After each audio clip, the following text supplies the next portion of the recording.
Hi, I'm Danny DeLillo with NewFilmmakers Los Angeles in partnership with Moviemaker magazine. We're here at the Cambridge Los Angeles showroom in West Hollywood, and I'm here with Daniel Luke Rogers with the Falceto Jazz Club. Let's take a look at a clip. Guys like girls, right? Why should our world be any different?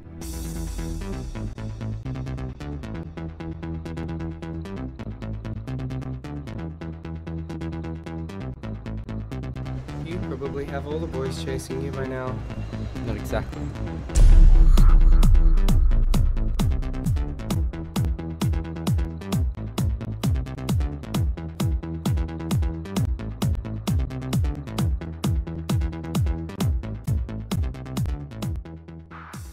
Daniel, it's so great to have you here with us. It's great being here. Tell us a brief synopsis of your film. So the Falceto Jazz Club is about a gay teenager who's seduced into a homosexual cult run by villainous drag queens. Daniel, where did you find your inspiration for the film? So the film's actually based off true events. The main character, Lyndon, is meant to express what most teenagers go through when they're first stepping out on the nightlife. So in Australia, it's 18 years old, but here it's like 21. But if you're young and beautiful and you're out clubbing, you're pretty much chewed up and spat out quicker than you can say, like click your fingers. And then apart from that, I draw inspiration from everywhere. So I've always been obsessed with drag queens and popular culture's idea of them as being comedic and funny, but when in reality I sort of see them more of addicted to fame, so it's like their own sort of drug, and I wanted to really like take that and develop it and then make a world sort of run by them in a sense.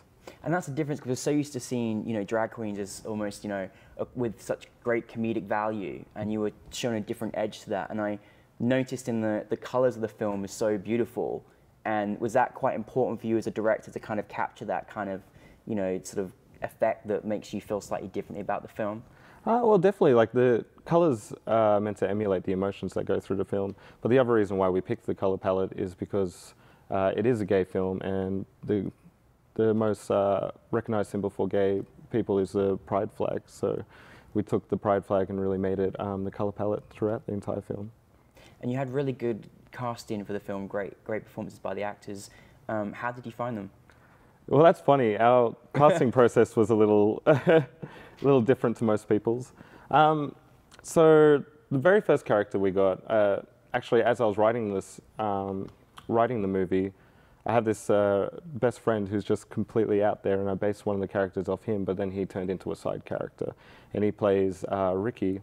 And then the main character, Lyndon, we actually scouted on Facebook. It's like... Facebook, see? Who needs a casting director? Just go on Facebook, guys. I was sort of obsessed with the idea that this, like, the main character needs to be, like, everybody's interpretation of what beautiful is. So I needed someone that was blonde hair, blue eyes, but also sort of just looked like a normal teenager. And then everybody that we came in, like, we did try and cast somebody, but nobody really had that edge, that thing that sort of says that you can get fucked up. Yeah. So we found him on Facebook, and then the third one we just found in a club, and we pretty much told him, like, oh, do you look good in heels? And then... So you asked me if he was good in heels, is that what you said? That's great. That's good. Wow. Now, well, firstly, everybody, you know, Facebook or go to a club, that's also where you can find your casting, which is really good. How do you feel film differs from Australia to United States? So Australian style is more minimalistic, and it's more artistic, and it's more like poetry in a sense. So if you could take written poetry and turn it into a film style, that's what I would say Australian style is, the film style. Yeah. Well, what's it like to take your journey from Australia and then have your film, selected for New Filmmakers? Oh, well, it's been a blast. It's well, for starters, to have anybody come up to you and say that you like their film, that they like your film, is like amazing. But to have people that do this for a living, to pick and screen films, and then to say that they like mine is, it's on another planet. Like how I'm feeling. And then to even be able to take that and bring it here, and then to hopefully bring more stuff here, and then, yeah. I can imagine with a film like yours, there's quite a few challenges maybe, because obviously the settings, you were in clubs and different things. What was your biggest challenge making this movie? Budget constraints. So we only had $2,000 to shoot this film. And then, wow. Yeah. Look at that whole amazing movie on 2,000. That's amazing. And the biggest problem was that we had, so we were shooting it for 2K, and then, because I was a young director as well, nobody really wanted to take me seriously at first. You're still young, right? Yeah.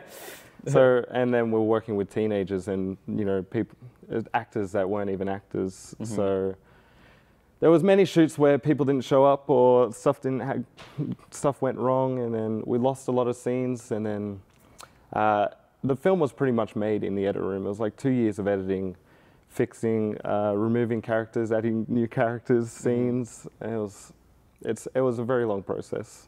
Yeah. What's like next for you as a filmmaker? What's next? I'm going to say I don't know, not because I don't have an idea. It's because I've got way too many ideas to really pick one. Like right off the bat, it's like a film's being made at the moment. It's like I'm already writing, but when or it gets like actually made, not sure. Not sure. Okay, well, we know we're going to see a lot more of you, Daniel, and there's rumors you might be coming to Los Angeles. Is that right? Very hope so.